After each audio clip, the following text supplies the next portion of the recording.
What's up, everybody? Welcome to the first episode of the Interesting Enough podcast. I am one of your hosts, Malik Rahili, and I'm joined by the man, the myth, the legend, Mr. Corey Spires. It is I. How's it going, my man? Pretty good.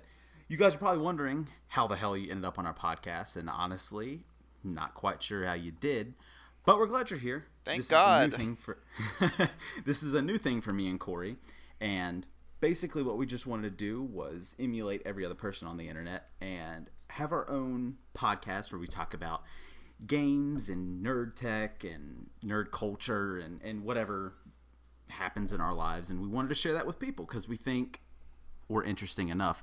TM. So what we wanted to use this podcast for the first episode is just an introduction of ourselves to you, the viewer, if you're still listening and you haven't gone to another actual podcast. That was so. That was very cool. You got to start low, and then you can build yourself back up. So for the first episode, we're just going to talk a little about ourselves, let you guys get to know us. So, Corey, I'm going to let you start off. Who are you? Tell me about yourself. Let me start off. Bat and lead off here. I like it. Well, I am Corey, and I am 22 years old, currently residing in the beautiful city of Charlotte, North Carolina. Queen City. The Queen City, the QC, or the 704, as some folks would call it. Met you, my buddy Malik here. We went to college together. Isn't that right? That is right. App State University. Go Mountaineers. Represent the 828. Anyway, and in college, we are actually both journalism majors. Would I speak correctly in assuming that, sir? Yes. Journalism majors. So. Degree where we can do so many things with. Yeah, like make podcasts while sitting in our underwear on our couches. Yeah, pretty much. In all fairness, I'm wearing pants right now, so it's fine. But anyway. Yeah, I'm wearing just pants to a degree. Pants or basketball shorts? Basketball shorts. Oh, there you go. Still good. Anyway, so yeah. Basically, I am right now working at a call center, actually. So I get to hear myself talk all day, and then come home and do podcasts, and then hear myself talk more. That's yeah, it's great. But in the meantime, I play games, and that's about all I do. I go to work, I sleep, and I play games. And I'm a lover of music a little bit on the side. I know you two are a little bit of a music guy. Not as much as you are. But you're making me blush. I do enjoy I do enjoy music, but we'll get to me in a second. Well, okay. Well, defer in the spotlight. That's a classic technique.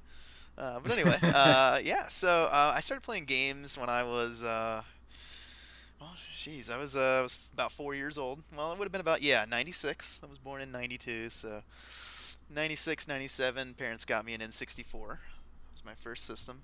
And we talk all the time about how we're from an interesting age of gaming because a lot of the. And I guess one would say that it's interesting enough. Oh, yeah. TM. But no, a lot of the guys that I know you and I idolize talk about growing up with an NES and a Master System.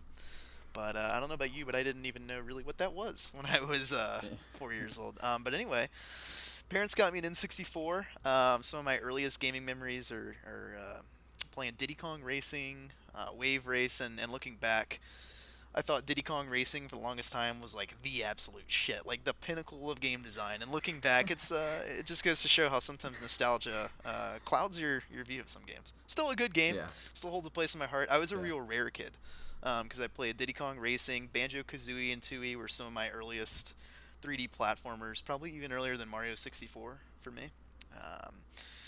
Donkey Kong 64. I was a real rare guy, and I remember GoldenEye was the first-person shooter that my parents let me play, and I was like fucking 5 years old. But I remember them Corey, sitting down. Sir. I think you're forgetting the real gem of the rare collection, which is, as we all know, Banjo-Kazooie Nuts and Bolts. I don't get me started on Nuts and Bolts on the podcast. Nuts and Bolts. It was a sack of fucking garbage. I hate Nuts and Bolts with every fiber of my being. I waited a goddamn 10 years for Nuts and Bolts, and they're like, oh, it's gonna have stop and swap capability, and then you get it, and it's like, hey, let's make Banjo and Kazooie look like a bunch of fuckheads and make you build cars. Like, it's nothing like Banjo-Kazooie was. Surprise, you fuck. The game sucked. But, Nuts and Bolts is a whole nother beast. But yeah, I was a real rare kid. I also got a PlayStation. Sometime around 5 or 6 years old, probably. I remember my aunt got me a PlayStation 1, and some of my earliest platformers were like the original Crash Bandicoot, and I remember playing some Gex. R.I.P. Yeah, really. Spyro, another franchise that's gone down the shitter. R.I.P. Yeah, really. But back in the heyday, though, Spyro was the shit. Another Yes, it game that, was. yeah, another game too that probably nostalgia clouds a little bit. But at the time, those polygonal dragons were the fucking shit. So Yeah. um, I do. Okay, so like looking back on those games, like when I was a kid, all those games looked gorgeous to me as a kid. But looking back on it now, it looks like a dumpster. it looks like looks poo-poo. awful. Yeah, for sure. Yeah. The one that cracks me the fuck up every time I see it is the characters in GoldenEye. They have that like those blockheads and those like stupid fucking faces that look like they got pasted on with like cardboard. Those things are always Yeah. fantastic to look at. You But compare when it you're a to kid today's- and you have an imagination, it doesn't really matter. yeah, exactly. I guess they left a lot to imagination. But but yeah, so N64 and PlayStation 1 were my roots. And in the past like 5 to 7 years, I got a little bit into retro gaming and started playing some SNES games and some NES games, kind of experiencing some stuff I never played before. But I've kind of been current ever since then, getting the new stuff as it comes out and kind of experiencing it. I actually had a pretty sizable retro collection and sold it all just to primarily focus on modern stuff. So that's a little bit of my background. So, Okay. Let's hear more about you, kind sir. I This guess. good-looking I guess devil I'm over here. standing up to the mic now. There you are. So I am a little bit younger than Mr. Spires here. I am only 20 years old, about to turn 21. The prime age of 20. Yeah. The age where you can literally do nothing. Well, And you're close.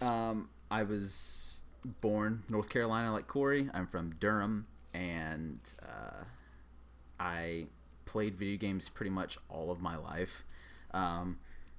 When I was younger, I went outside and played sport and stuff like that. But as I got into middle school, I realized how much I did not like going outside.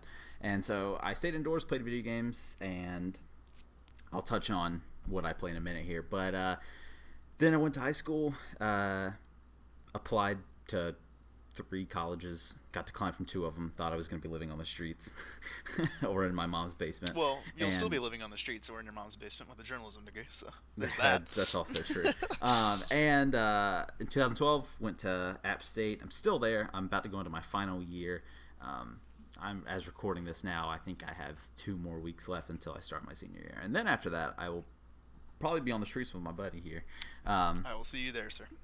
Yeah. There's always the Burger King dollar menu for food, or the Yeah. value menu, whatever the fuck they call it. Yeah. Which, by the way, we should endorse Burger King while we're here.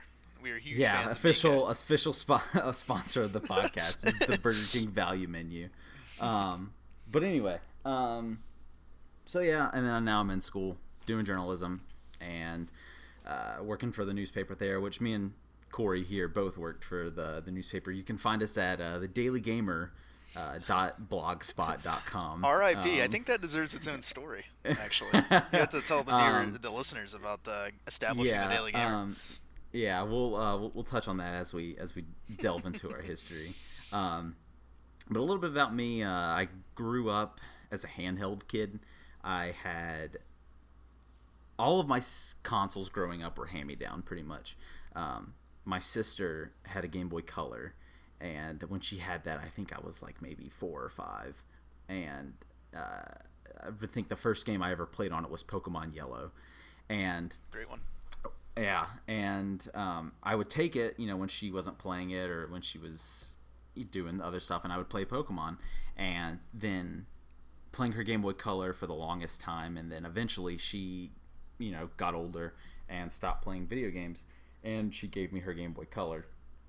And I played all kinds of games on the Game Boy Color. I played a copy of Metroid that some guy named Gary gave me in the middle school gym. Nice. And Spice Girls. I heard you're a big fan of that one as well. yeah, Spice Girls actually was the PS1 game. It was a PS1 game. It was yeah. I heard it was a dungeon crawling RPG. It was a roguelike. Yeah, with Posh Baby Spice could get knocked out for if you lose her. She's gone for eternity. It's a game of much consequence. And then after the Game Boy Color, got a Game Boy Advance like every other kid on the planet. Nice. Was it the Glacier Purple one? That's the question. No, it was the clear blue one. The clear blue one. Wow, bold call. I Yeah. had the glacier purple one. So, Yeah, and then I took basically all of my Game Boy Color games, which I had. I had Kirby, I had Pokemon Crystal, I had Pokemon Red and Blue, I had um,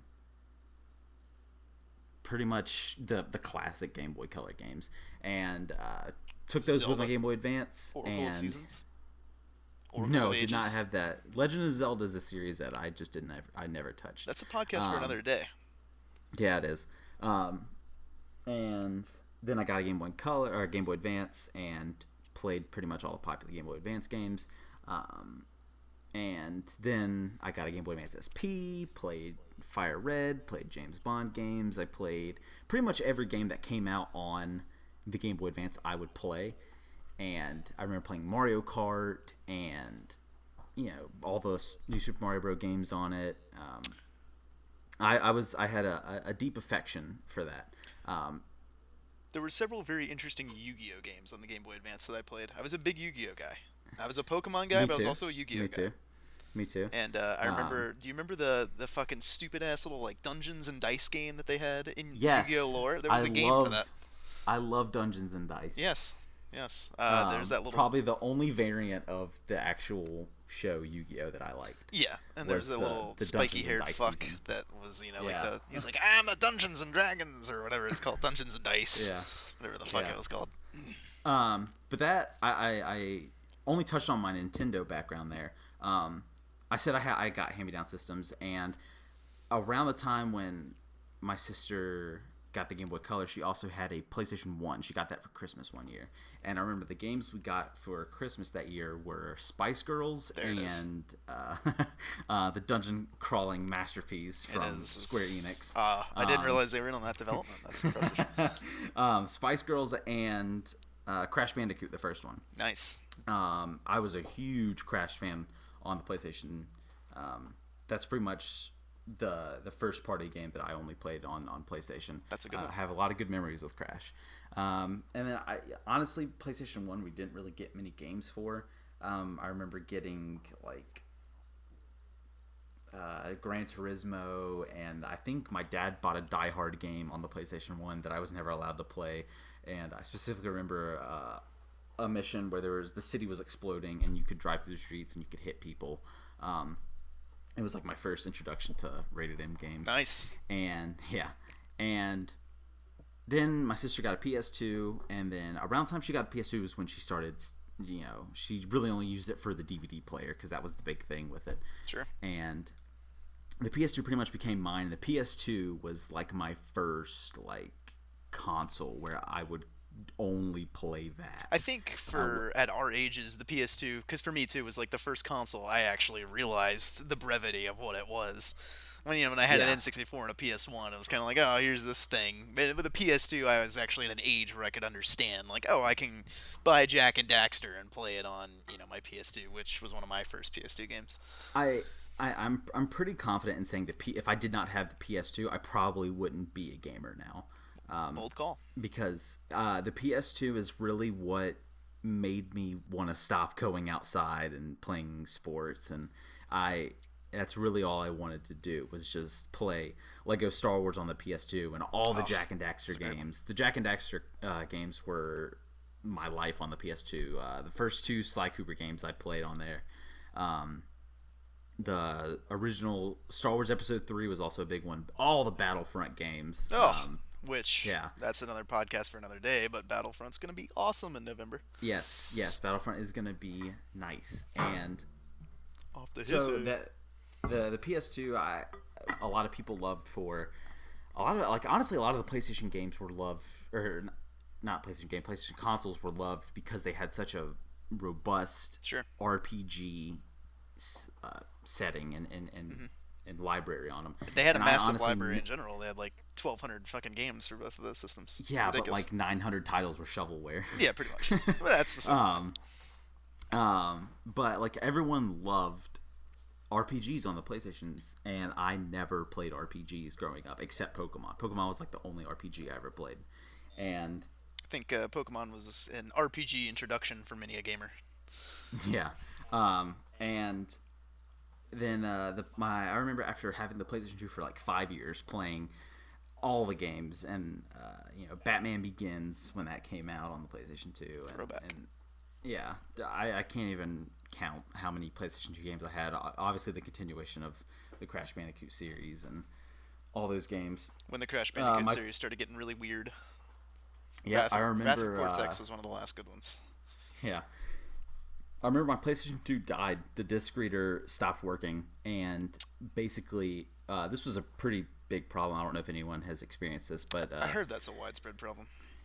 The disc reader stopped reading like clear discs. It would only read the blue discs.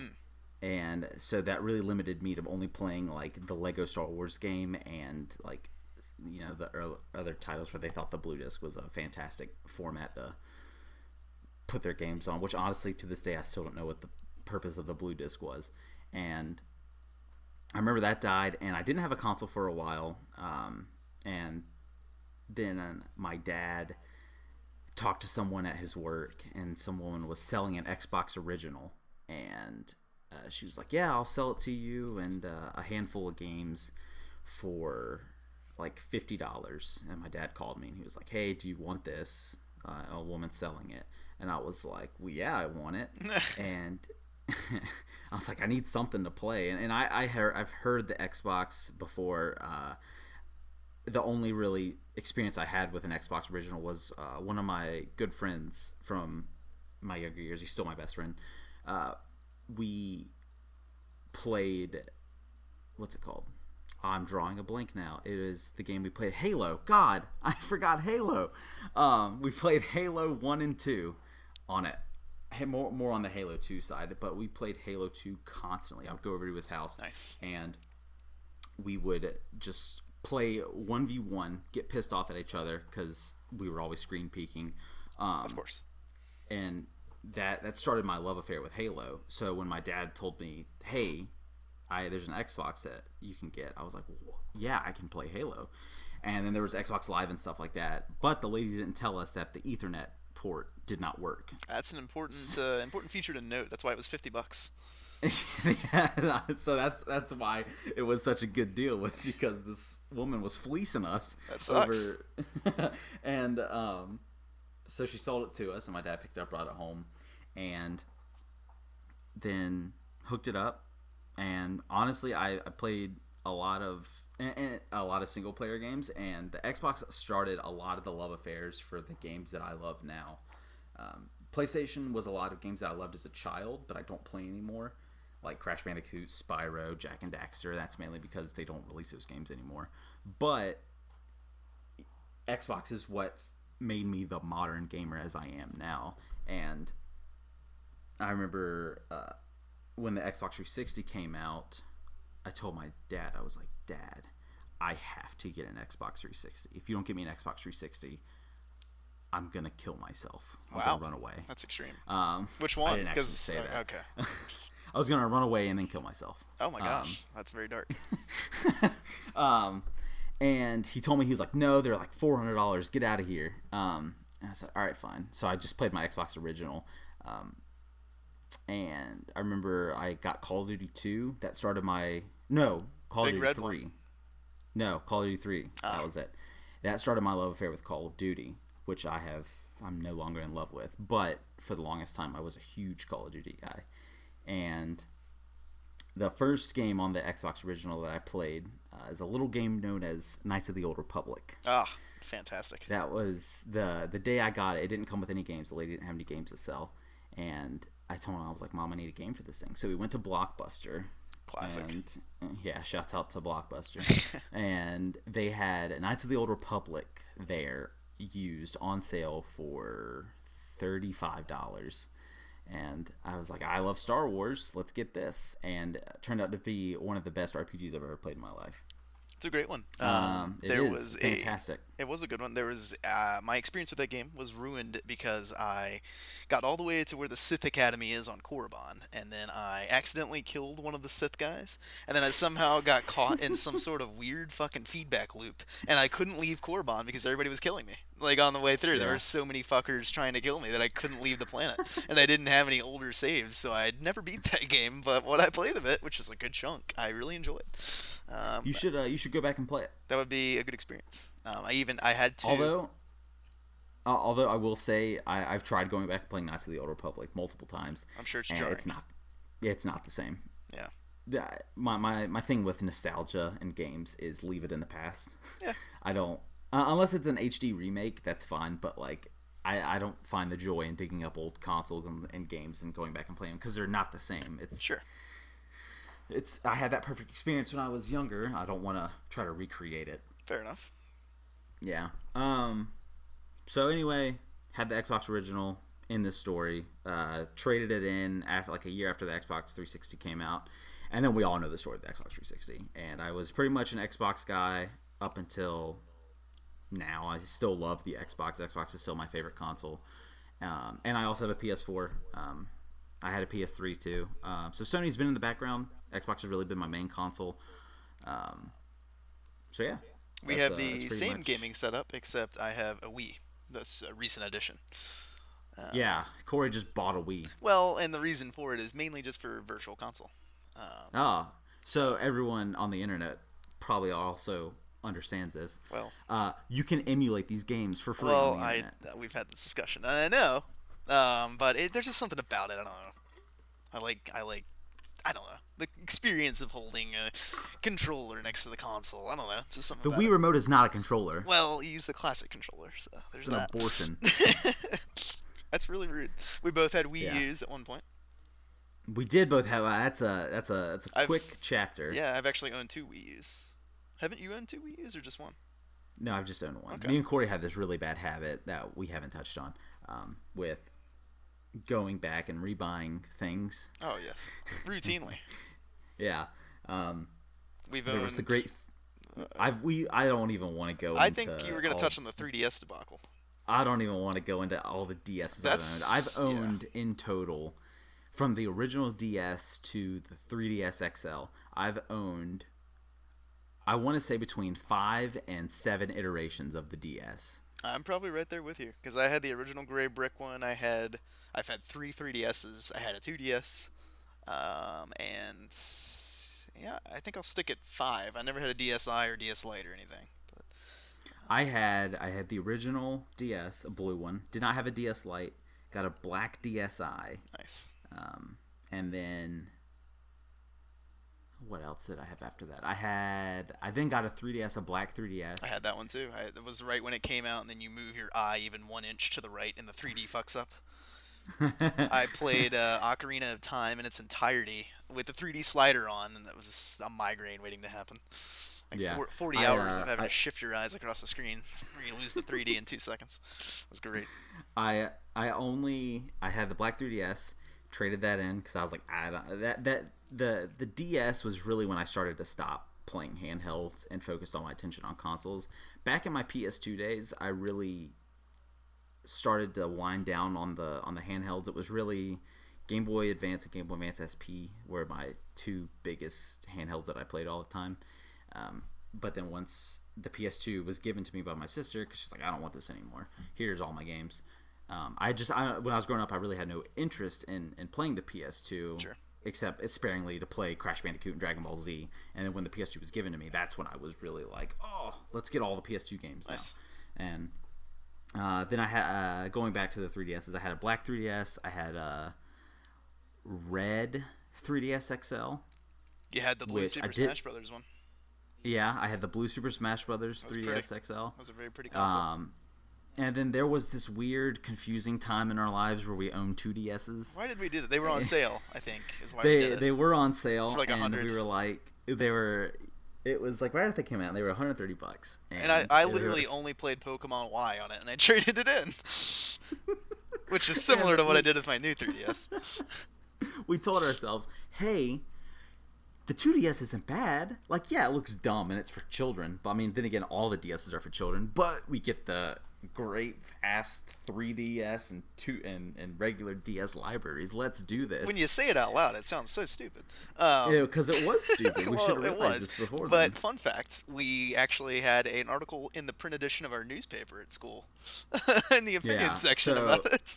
So a little bit of me and Corey history is we met through working on the school newspaper. We did. And I remember I heard Corey talking to one of our copy editors about Pokemon, and I love Pokemon, and Pokemon's a huge franchise that I'm in love with, except after Ruby and Sapphire. Ruby and Sapphire is my cutoff point. Then all the other generations just suck. X and Y those were decent games. The X and Y was a decent generation, a decent new generation. There's a couple Pokemon that I actually liked in there. Yeah. But that whole middle section just was awful. They lost me when they started making they had the damn Pokemon that was an ice cream cone, and there was one that was like pile of fucking garbage or something. Whatever. Yeah, that's when I was like, all right, Pokemon's starting to get a little too annoying for me.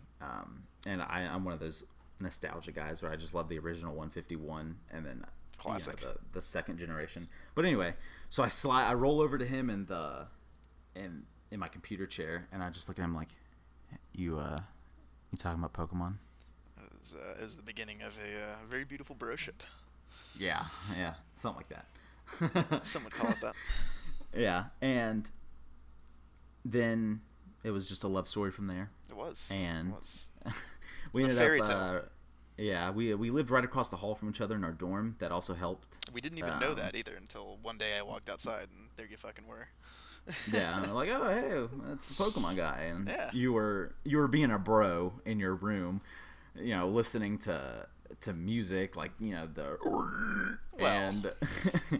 playing NCAA 14. Well, okay. And that was a dark chapter in my life. I didn't know what I was doing at the time. When I first met Corey, I was like, this guy's like a skater bro, because for obviously for everyone listening right now who don't know you. For everyone listening, to the guy we're talking to right now while he's sitting on the bus or something. Thank you for sticking with us. Yeah, TY. Corey doesn't look like a gamer at first glance. He looks like one of those guys that a skater bro, not in a bad way. Fair enough. I am wearing skinny jeans and a Black Veil Bride shirt right now, so I could see where you'd be thinking that. And I wore Vans, so yeah. Fair enough. Yeah. So it's not a bad thing. It's just Corey just doesn't exude the gamer look, the gamer stereotype, and I like to think I don't either. I like to think you're a very dashing-looking fellow. If you're very dapper, if that helps you at all. Something like that. I can. My thing is I mask my horrible nerdness through wearing Adidas and Nike and Under Armour shirts. Nice. You mix in some diamond too. Yeah, sometimes Diamond's when I'm feeling nice. particularly skater. Nice. But anyway, we're getting way off topic. So then me and Corey just started talking. We ended up being sweet mates in our dorm, which is essentially we were roommates. More or less. In our dorm last year, and then Corey decided he wanted to graduate, and then he left. Yeah. Couldn't fail enough classes. I failed a couple, but couldn't keep up. Yeah. I didn't actually fail any classes. Talking to each other awkwardly. I don't know how awkward it is. But. So yeah, that's pretty much the history of ourselves, and I feel like there was a reason why we were talking about the paper. That's right. Sure. We were talking about us on the paper, and then we had this great idea for a blog called The Daily Gamer. Infamous. Yeah, the infamous Daily Gamer, where our editor was all high and mighty about if it's called the Daily Gamer, you need to write daily. And me and Corey both have a dream of being a writer for IGN, Kotaku, Polygon, any of the gaming journalism sites. Just basically any job that gets us paid to talk about video games is what we want to do. And so we were like, we have this paper, we can make a blog and write for it. And it was supposed to be the Daily Gamer, and we write daily. And tell us what happened with that, Corey. Well, we did not write daily. Although our defense was, I remember distinctly, we were in that board meeting and our editor called us out for not being daily, to which it was either you or I, or maybe it was a collaboration. But we responded that we don't write daily, we game daily, which is true, because I do make a point to game Which daily. honestly was probably the problem with why we didn't write daily. Yeah, exactly. Yeah, and that, and we had 16 hours of classes and a newspaper to produce. But outside of that, no, it didn't go very well. But we had a few gems in there. A couple good ones. I did a Kirby's Adventure review, a Wind Waker HD review. I know you did what was it, a Holiday Buyer's Guide? That was interesting. Yeah, That was where I just copied and pasted weekly ads from well, Walmart. You interpreted GameStop. it though in a way that the average reader of the Daily Gamer, all three of them, could understand. Dude, okay, so like we're not giving the Daily Gamer enough credit. When that blog first went up, we had like 700 viewers. Okay, if we on could that get thing. 700 viewers on our podcast, then we'd be onto something. But Yeah, so whoever's listening to the Daily Gamer should come, or not listening, but whoever read the Daily Gamer, I'm sure they're returning fans. Welcome back. they're probably here, and they're probably still with us at this point. Yeah, they're probably already making white T-shirts. We have a rabid following, and they're known to be pretty crazy. Yeah. Billy Joel fans, kind of, as a Billy comparison Joel to Joel. I don't actually know if Billy Joel has passionate fans, but probably. There's probably someone out there. Probably. So that pretty much catches you up on who we are and what we do, and the things that we like to do. So let's kick it to the present day right now. Present day. And what we're trying to do here. Like I said earlier, we're just two guys who want to eventually end up in the field of game journalism, and what better way to do that than with a podcast? And so our plan for this whole interesting enough group is to just make content, put it out there for people, whether that be through a let's play or live streaming on Twitch. Maybe some written content later down the road, showcase those those writing fantastic skills writing that we skills. paid $60,000 to accrue, if you will. Yeah. So there's a lot of ideas that we have, and we hope that a lot of the people who started this podcast are still listening, or they've stopped at the 2-minute mark and they're like, hey, these guys sound like douchebags. I'm getting out of here. Well, it's R.I.P. At least they were here once. They were here for a brief period. So that's pretty much the plan. We have a lot of ideas that we want to do, and we hope you guys join us for it. But let's get topical, Corey. Topical. I like Talk topical. to me. Talk to me. What are you playing right now? Right now, I'm looking right at my game shelf, and I'll read you everything that's there. So because I recently picked up a Wii, I picked up Brawl again. Because Brawl was the one Smash Brothers that I didn't play a lot of. So I've got Brawl going on right because now. he's too poor to afford a Wii U. Well, that's actually not too far from truth right now. There is that. I've got Destiny still. You and I know we're both big Destiny fans. A game I haven't fired up in several weeks, but I am excited for the Taken King. So I don't plan on ditching Destiny anytime soon.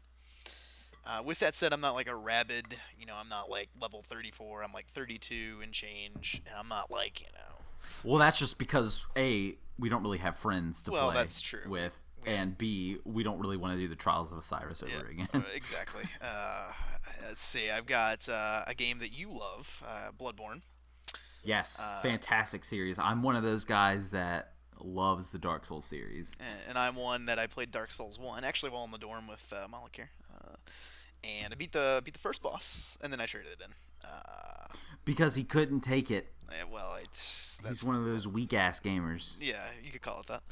Who likes being spoon-fed his objectives and told where to go, and then given things to help win against the boss. I think my love for Animal Crossing is worth a little more than that. But I have Bloodborne, and I beat just a few of the bosses. Can you imagine Tom Nook in the Dark Souls storyline? That's a horrifying image. You have to slaughter Tom Nook, this giant zombie Tom Nook. What about the gyroids in the Dark Souls series? That'd be fun. I'm not gonna lie to you right now. I don't know what a gyroid is. A gyroid are those little brown guys that dance and sing that you can put in your house. They're really creepy already in Animal Crossing. So I've played maybe a total of 15 minutes of Animal Crossing. Yeah, well, gyroids are a decor, if you will. They're also the little thing that gives you your mail outside, or not your mail, but they could tell you who lives there, or something. I forget what they do. Anyway, Yeah. I have Bloodborne. I beat a few of the bosses. Still yet to go back to it. I've beaten 2 of them via co-op, and I'm not ashamed to say that. I have Minecraft right now. Minecraft is something that I just started playing, and I've only played like 15 to 30 minutes of it. But I have it there. I don't plan on training it in or anytime soon, so it's something to fall back on. The 2 big ones I'm working on now, on my virtual console, playing through Majora's Mask for the first time.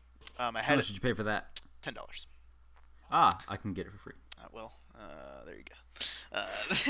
Anyway, yeah, I paid $10 for Majora's Mask, and it was a game that I had as a kid, but I was so young that all I wanted to do was run around, termine a field in the overworld. I didn't really know what to do, so I'm experiencing it truly for the first time through, and I'm really enjoying it. And then I also have Paper Mario, which, yes, I paid $10 for, and yes, I realize you could get it for free. And I'm a couple chapters into that, and also another game that I had as a kid, never dove into too deeply. So I'm enjoying that game by Intelligent Systems. So I'm enjoying that, and then we're playing some Rocket League also, quite frequently. Trying to get the team fat flag. Yes, it's gonna be the last item we unlock. Yeah, we're probably gonna quit playing Rocket League before we get the team fat flag. Probably, but it's a dream. Yeah, One can dream. One can dream. That's quite the gaming list. Yes, Timbo the Badass Elephant Trial is also in my downloads queue. I enjoyed it. May pick it up. Game Freak. Speaking of Pokemon earlier, they made that. That's true. And then Helldivers a little bit. Although I'm falling off that wagon, but Helldivers was a lot of fun. You're still playing Helldivers? I haven't in a couple weeks, but. Oh, okay. But no. We're talking about things that you're currently playing. Well, it's currently in my PS4 dash. So. Yeah, tomato. What about you, kind sir? What are you working on? I'm sort of in this awkward stage right now. Awkward stage. Sounds like puberty for a lot of people. I just finished the last game that I sank a lot of hours into was Arkham Knight. A great one. Fantastic game. Too much tank, but I'm not gonna fault the game that much for using the tank. Sometimes the tank was fun. It wasn't very Batman-esque, but nonetheless, I loved it. I thought it was cool, and I beat it.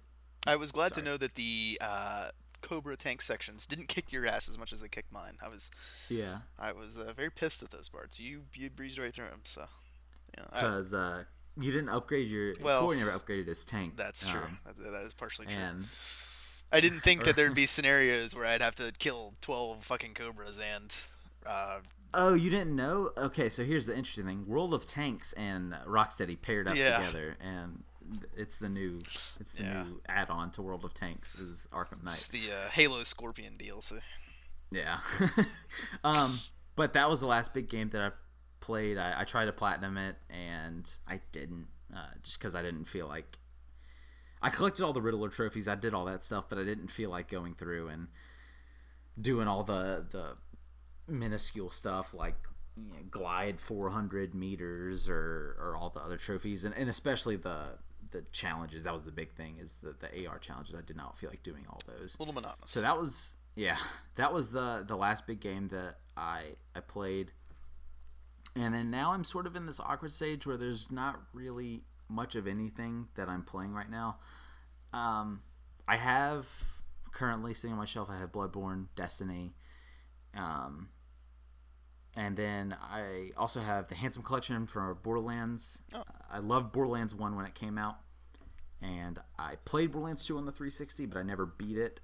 It came at a time when in my life cycle with the 360 where I would get games and not beat them. I don't know if you ever had one of those. I have times like that, sure. Yeah, where I would buy a game, love it, but then I just stop playing. Yeah, it happens. I don't ever. Yeah, and so I thought, what better time than now to revisit the Borderlands pre-sequel, and it was on sale the other day. Sure. So I picked that up, and I'm playing it. It's fun. Don't get me wrong, but it's not really. It's more Borderlands. Yeah, and it's not something that I can sit down and play 24/7. Sure.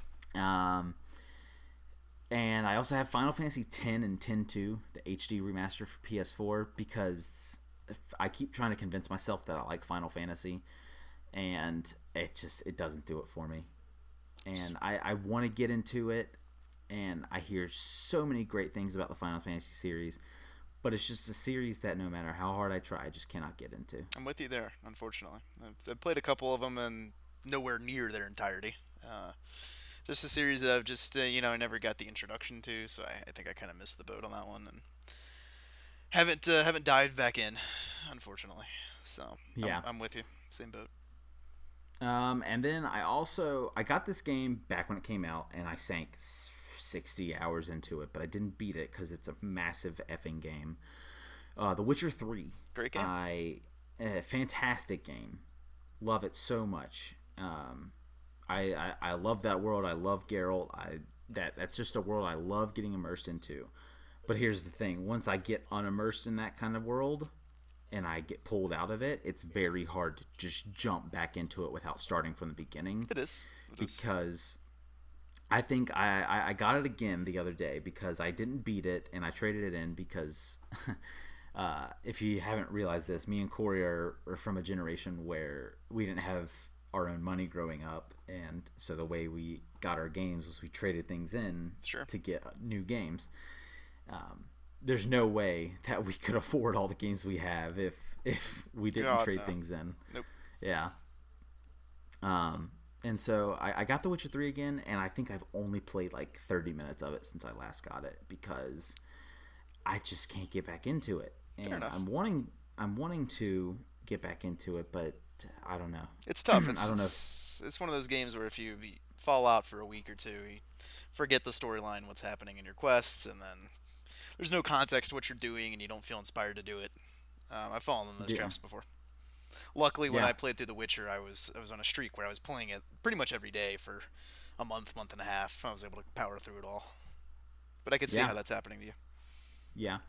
And then just recently, the other day, I picked up Journey and played that on the PS4. And you gave rave reviews to it. I did. I don't want to sound like one of the guys jumping on the bandwagon, but it is a very pretty, beautiful, amazing game. It's very, from what I understand, it's very Shadow of the Colossus-esque. I didn't play Shadow of the Colossus. That's right. Yeah. I didn't. Again, there's a lot of iconic games on the PS2 that I did not play. This is a good one. So was Ego. Again, didn't play that one. Great games. I was told to pick them up on the PS3 when I had it. Never did it. They'll probably HD re-release it again here at some point. Yeah. I'm only half joking. Yeah.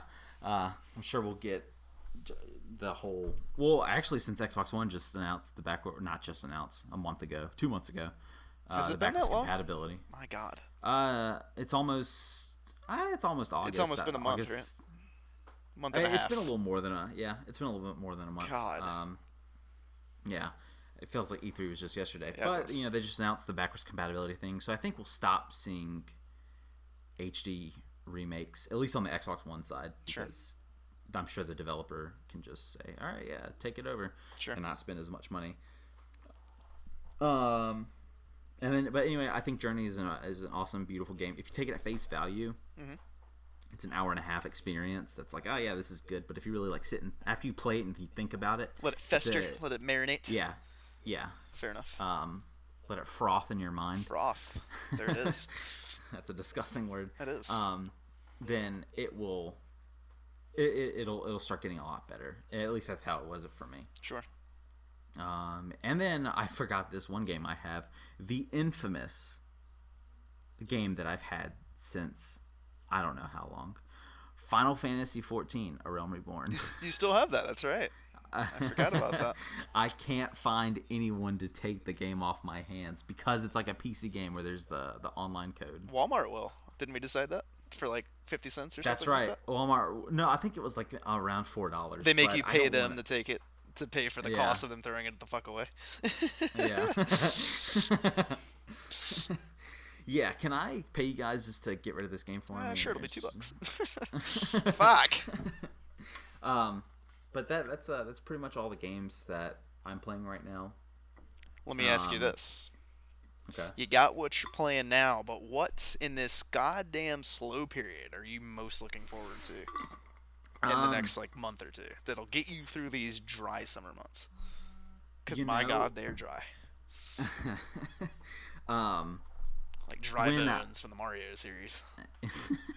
when I over the summer, I was thinking to myself, um, this summer actually hasn't been too bad. I thought that at the beginning of the summer, and I was like, oh, this might be one of the first summers in recent memory where like I actually have things to play throughout the summer, and I don't find myself just in a daze. Yeah, But we've been fortunate. We had The Witcher, which was good for many, many hours, and then Arkham Knight was a game with some longevity. I mean, 15, 20 hours for me. It was enough for a week or so, mixed in with work, so we've had yeah, some decent releases to spur us on. Rocket League has been a dark horse candidate, soaring in out of Rocket nowhere. League has been one of the funnest games I've played this year, and just sheer adrenaline pumping excitement. That's very simplistic too. There's something to be said for that.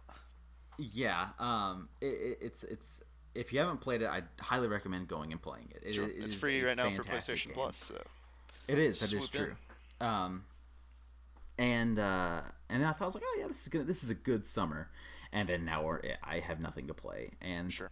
coming out, the next game that's possibly gonna Say it. be I know what you're gonna picked say. up is I thought about picking up Rare Replay. Yes. Mainly just because I want to play Nuts and Bolts. No, get out of here. Because you want to play Banjo Kazooie and Tooie. Yeah, those are experiences you need to have. Nuts and Bolts is secondary. That what'd you call it? The hot swap system? It's the stop. I believe it was called Stop and Swap. Stop and swap. So That's a great system.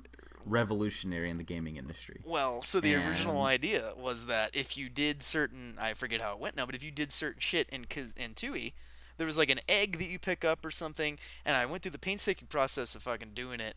And then like if you did it on the Tooie version that they released on XBL or XBLA, as they used to call it, I guess, then you would get the Stop and Swap in Nuts and Bolts. And I did it, and then it was like, oh, you unlocked some special vehicle parts or some shit. It was like a special propeller. I was like, well, bullshit. Do you know how much I went through to get that egg? God, it was revolutionary, I guess is one word for it, but pissed me off. But yeah, no, that'll be an enjoyable game though. What intrigues Nuts me? and Bolts? No, Rare Replay in general. Yeah, And you know Nuts what? and Bolts. I'll dive back in the Nuts and Bolts. Maybe a couple years have made me appreciate it differently. We'll see. But Rare Replay will be cool. I like what they're doing with the whole presentation, like presenting it as a stage for all their games. I think it's a cool way to celebrate what is a very influential British developer. So I'm excited. Right. I'm excited to dive back into some of those games. Yeah, I wasn't a big Rare guy. I never played Perfect Dark. I played GoldenEye on the N64. Classic. They were very similar. So yeah, beyond that, I played Nuts and Bolts for like 10 minutes because one of my friends had it. that's about all you need to experience it. So. Oh, yeah, well, I'm hearing rave reviews coming from the Peanut Gallery over there. Viva Pinata? I did play Viva Pinata. I thought Viva Pinata was an interesting game. I rented it, and I didn't get it. I really didn't. And I mean, I got it physically. Pinatas. I didn't understand it. Yeah, there's pinatas, and there's a garden. And they're Viva-ing. Yeah, whatever that means.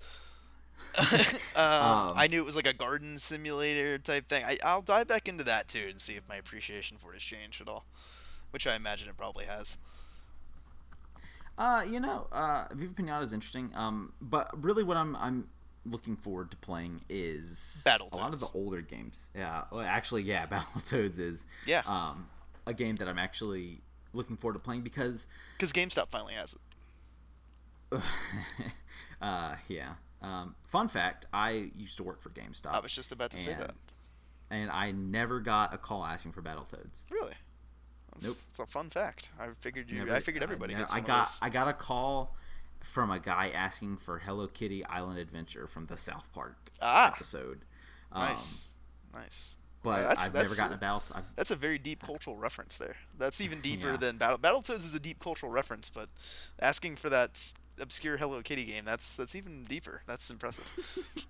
I never got a call for Battletoads, but so Rare Replay is something on my mind that I'm thinking about getting. I mean, it's $30. You get 30 games, sure, and also it helps because I've been on this kick recently where I want to go back and play the games that I missed. Sure. Not because I didn't play them when I was growing up, because I physically wasn't on this earth. Sure. A lot of the SNES, NES games that I missed, I want to go back and play. Sure. And a lot of the PS1 games that I missed, I want to go back and play. Understandable. Because I feel like to truly appreciate how far games have come, you need to figure out where they've been. Sure. And I want to go back and experience them. So I might pick up Rare Replay. And I think my next pickup after that will...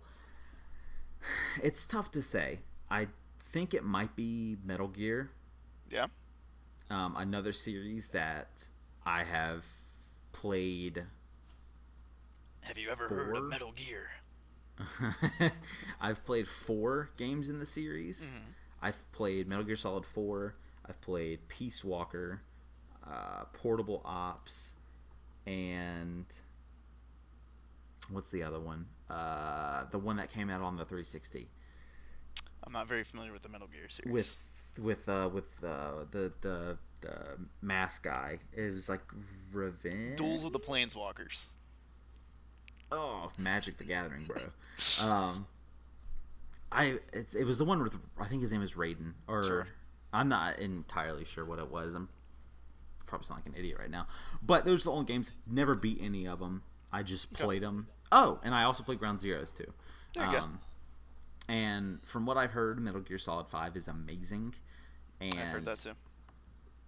I think I might pick it up just to at least try it out, see what all the hubbub is about. And Fair enough. then after that, I think Destiny is next on that list. Taken King. Yep, Taken King is going to be a big one. And then there's not much coming out in November, I guess. I mean, Yeah, November's going to be really quiet. Only yeah, I mean, only the sequel to one of my favorite games of all time, Tomb Raider. Am I right? oh, yeah. Yeah, no. But Fallout's going to be Actually, it's nuts and bolts too. Yeah, exactly. Nuts and bolts too. But yeah, Fallout 4, that's going to be a big one. It will. August 25th, I believe, Until Dawn. As a fan of macabre and horrifying images, I'm very excited for Until Dawn. That'll be something that will spur me on through August. I don't know how excited you are for it. I don't like horror movies, Fair books, images, games. However, I will say games have intrigued me more than most other horror-related things. Fair enough. And I'm interested. Like, I want to play The Evil Within, and I didn't want to play PT at all. But those games intrigue me, but I probably won't play it. Sure. Until Dawn is, from what I've seen of it, is interesting because it's more of like a. To me, it looks like you're actually living out a horror film, and you're picking the direction that the characters go in and shit. So it's not like your stereotypical survival horror, like pick up the pistol and kill things. Which I is actually refreshing. haven't heard much on Until Dawn. I've seen a couple gameplay videos, and it looks pretty intriguing. Something that I'll probably end up picking up. All right. What else you got? Anything else coming out? Man, Rare Replay is the next big one for me, and I'll probably sink a lot of time into that.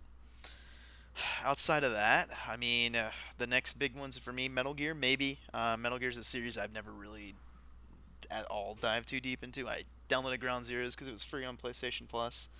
Played it for like 30 minutes. It's a series I just never really... It's like Final Fantasy. I don't have anything against it. I just never really started in on it, so maybe I'll pick up the new one. I don't know if I'd pick it up on release day or anything, but maybe.